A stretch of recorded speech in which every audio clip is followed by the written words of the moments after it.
in 5 of the last 6 playoff games. You're seeing video of him warming up and getting ready for the Pistons as the Bucks are seeking to do something they haven't done in 18 years. Win a playoff series. They've been dominant, and Giannis leading the way. 21 points and 13 boards in the series. Meanwhile, the Rockets trying to wrap up their series with the Jazz. James Harden missed his first 15 shots in Game 3. Turned things around to score 14 points in the fourth quarter of Houston's 104-101 victory against Utah. And Houston and Golden State both just one win away from advancing to play each other in the conference semis. And look at this.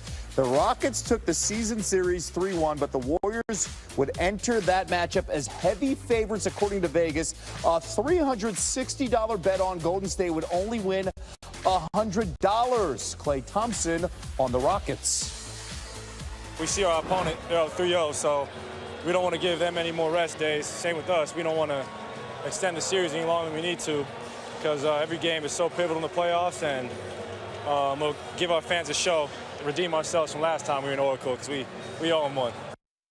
Klay, always transparent and honest, back here with Tim Legler. So Vegas heavily favoring Golden State. That is a huge surprise in that potential second-round matchup against Houston. How do you view this? What kind of challenge can the Rockets pose for the defending champs? Well, I think what Houston has done, in my mind, is clearly separated from everybody else in the West, right? That can actually challenge this team in a 7-game series. And, Kevin, it's because of what this team has been doing defensively and how physical they have gotten. The other thing they can do, unlike any other team in the league, when you play the Warriors, you better be able to mandate what the possessions look like, dictate tempo. Who dictates tempo better than James Harden?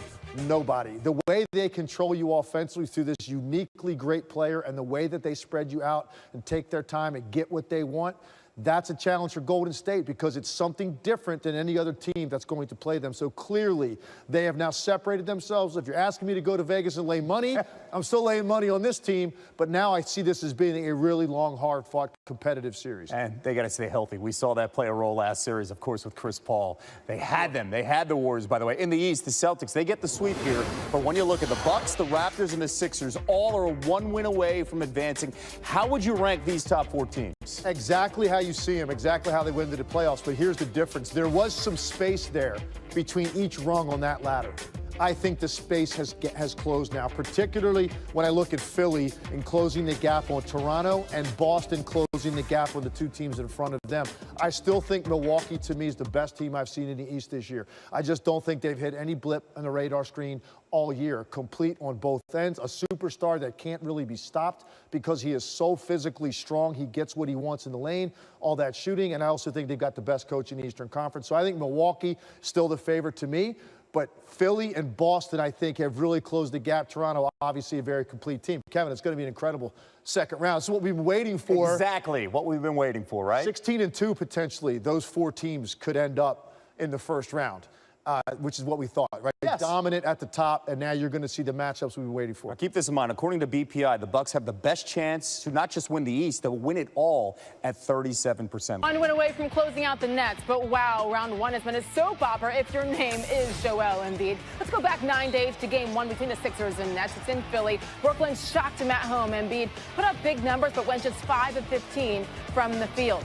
Embiid for Game 2 was a game-time decision. He did go, but he played through. He was hurting, the lingering tendonitis in his left knee. The big man finished with 23 points in just 21 minutes and was whistled for a flagrant 1 for throwing an elbow at Jarrett Allen. To see what he thought about that by his expression there. They were without him for Game 3 when the series shifted to Brooklyn. Game-time decision not to play him, but Ben Simmons really stepped up in his absence, totaling 31 points and 9 assists while being very efficient, 11 of 13 from the field in a 16-point victory. So Simmons looked good then. Embiid back in the lineup for Game 4 Saturday, and boy, did he make his presence felt. 31, 16, and 7, and yes, another flagrant foul on Jarrett Allen. You see that ugliness, the scuffle that ensued, which led to ejections by Butler and Jared Dudley. Listen to Embiid today. He still disagrees with the call. I don't even know if it was even a foul. Dudley and Simmons into the stands. There was another shot from Embiid to Allen, and Dudley didn't like it and got in there. You're now dangerously close to a suspension. You have to be more careful to guard against that possibility. No. You realize some people are going to try to come at you now, knowing that you don't care. The other night with the fight, I felt like he took my game to another level. Look at Embiid! Like a runaway freight train puts it down. Playoff, it's fun, and I'm enjoying it.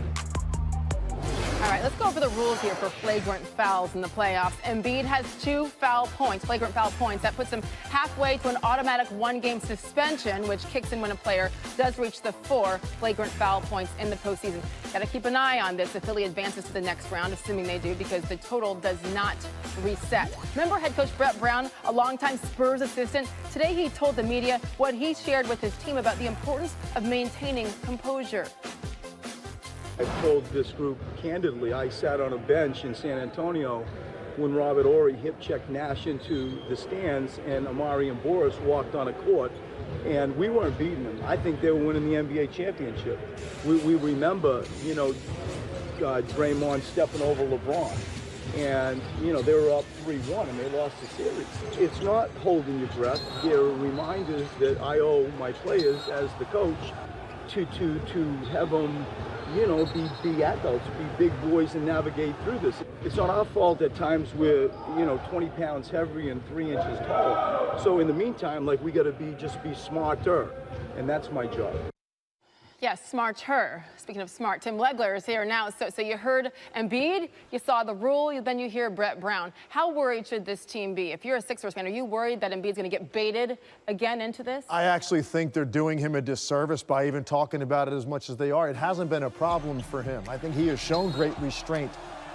Particularly when it comes into getting into physical altercations with players. He walks away from most of those. Most of the fouls he commits when he's going for a hard block at the rim, you know, he, for the most part, he's walking away with that with just a hard foul and guys shooting 2 free throws. I think now, maybe there's so much talk about this, is he a little bit more reluctant to make a play on a guy at the rim on a drive? You know, that's what you worry about. You don't want him to lose his aggressiveness because this is a game-changing defensive player. So I think all this attention may actually make him more subdued than anything else, and that ultimately could affect the back line of their defense. But I'm not worried about him keeping his cool. Okay, so assuming he keeps his cool, and you're right about that, and then assuming the knee holds up, how far as a team do you expect Philly to be able to go? Well, to me, they've changed now from a team that going into the postseason, I didn't think had any shot whatsoever to win the Eastern Conference. The way they looked over the last 3 weeks of the season, they just told me they weren't ready. Right. They have shown me some things in this series, particularly Ben Simmons, I think now finally recognizing opportunities when he can attack and score,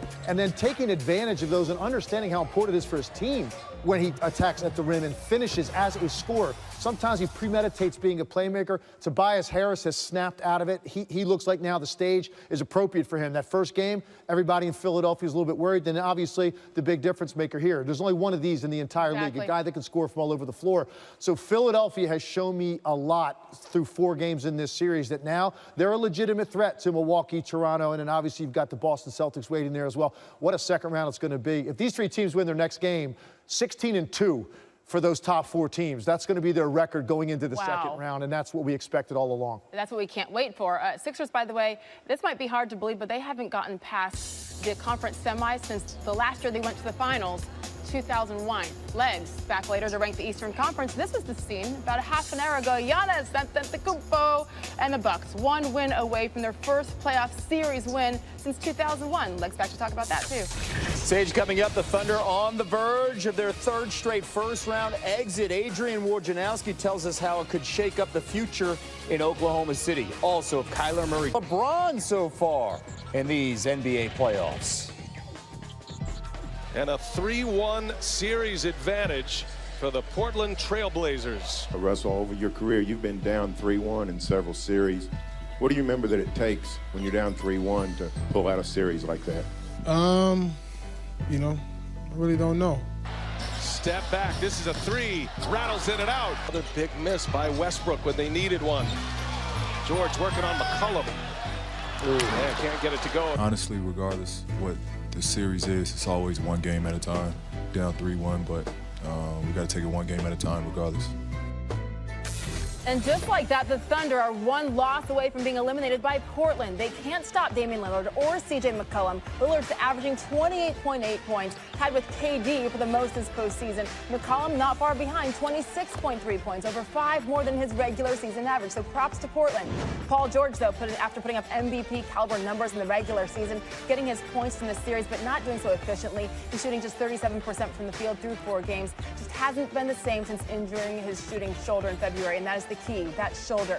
Also, Russell Westbrook, he has not been much better. He's shooting 36% for the series after missing his final 10 shots in last night's loss. He went 0 for 7 from the field in the second half while scoring just 1 point.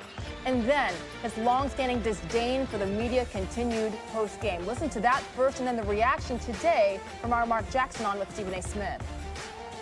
You guys did a great job on Lillard in the first half. He didn't score until the last 75 seconds of the half.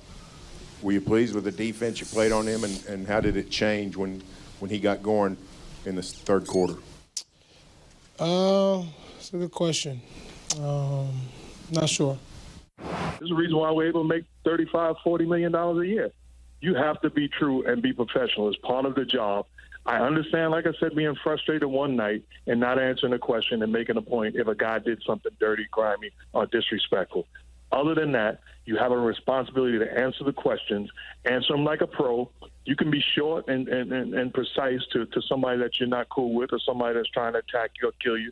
We can do that. There's ways to do that. But next question, all this time later, is not how we do it in this league, and it's unprofessional, and I can't co-sign it as much as I love Russell Westbrook. All right, Mark Jackson, here's the thing. Westbrook's been doing this really since college at UCLA, but ever since KD bolted for Golden State, Westbrook and the Thunder are just 4-11 in playoff games. They're now 1 loss away from being bounced in the first round for the 3rd straight year. So point your finger at what you want, but it doesn't look good right now in Oklahoma City. Adrian Wojnarowski joins me now. So the head coach, Billy Donovan, he has his hands full. It feels like there's some rumblings. Is he going to be on the hot seat because of this? Potentially 3 straight first-round exits. How secure is this job, Adrian? Well, Sage, we'd reported earlier this season that Oklahoma City picked up the team option on his contract for next year. So he's going into the final year of his contract, and that will raise questions. It will raise this question when you've been bounced early in the playoffs. But the bigger issue around this team is Paul George and that shoulder injury. They were able to sustain Westbrook's poor shooting throughout the season because when he was healthy, Paul George was playing at an MVP level. And listen, he dominated Portland, averaged almost 40 points a game against them. They swept them 4-0 in the regular season. And now you're seeing Portland getting physical with Paul George. He's turning the ball over. He's not shooting the ball well. He is playing injured. And I think that's been the biggest factor, certainly more so than coaching. Okay, so at this point, you just have to wait and see. But Russell Westbrook, the consistency there with the numbers since KD left, that's something that you can't ignore. To the Lakers coaching search, GM Rob Pelinka met with Ty Lue, Monty Williams last week, and you're reporting that Juwan Howard now is next on Pelinka's list for tomorrow, an interview tomorrow. Howard played 19 seasons, been a top assistant for the Heat for 6 years. How serious of a candidate is Mr. Howard? Well, Juwan Howard certainly has connections to both Rob Pelinka, the GM, they played at Michigan together, and LeBron James, they played in Miami together. And, Juwan Howard is a very well-respected young head coaching candidate in this league. He interviewed in Detroit last year. But the 2 frontrunners for this job remain Ty Lue and Monty Williams. The Lakers want to bring both of them back, perhaps as soon as this week, to get with upper management, ownership, Jeannie Buss, and move that process along. But Juwan Howard has a chance to go in and make an impression on the Lakers and Pelinka tomorrow. And, of course, an impression on LeBron James.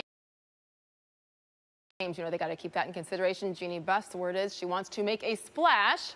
We'll wait and see. Woj, thank you. Thanks,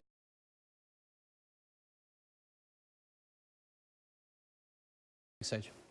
Well, entertaining, guys. The NBA playoffs have been weird without LeBron. 13 years ago, there's 32-11 and 11 in 48 full minutes. Tony and Mike answering, we missed the presence of the king. You haven't missed LeBron so far in this year's NBA playoffs. No. You haven't? No, I prefer LeBron always be playing. Right. But I'm just going to name some stars you can watch and people can get more familiar with. Go ahead. LeBron's that Knock yourself. Antetokounmpo, Embiid, Simmons, Butler, Curry, Durant, Harden, Kawhi, Kyrie, Vucevic, if you want to see a young star that you don't even know who he is or where he plays, Jokic, Jamal Murray, Lillard, McCollum, Siakam, Russ and Paul George. That's just like off the top of my head. Can you don't have to have LeBron to appreciate the playoffs. To Vucevic and Jokic and Siakam? Yeah. You'd rather have them than LeBron James? You can be exposed. No, it's not a choice. You can be exposed to measles, too. That doesn't make you good. Took himself out. Okay, his team didn't make the playoffs. He went to 8 straight finals. Okay, good. He's the biggest star in basketball. The league is diminished. The playoffs are diminished. The playoffs are diminished. The league is diminished without LeBron James. All these other players that you mentioned are nice. They're good. But to draw in casual fans to boost the rating, LeBron James does that. It's just a lazy fan can make an excuse because he or she doesn't know Jack. Did you say and then say, Jokic? I got Jokic. Did you say Jokic? Yes. Did you say Vukovic? Vucevic. Get the pronunciation. Vucevic. Come on. Huh? What are you doing? Where's Stephen A. when we need him? We don't need him on this. What did he say? Slava Mevadenko? He's done. Something like that? Stephen A's done. Back to you. Stop.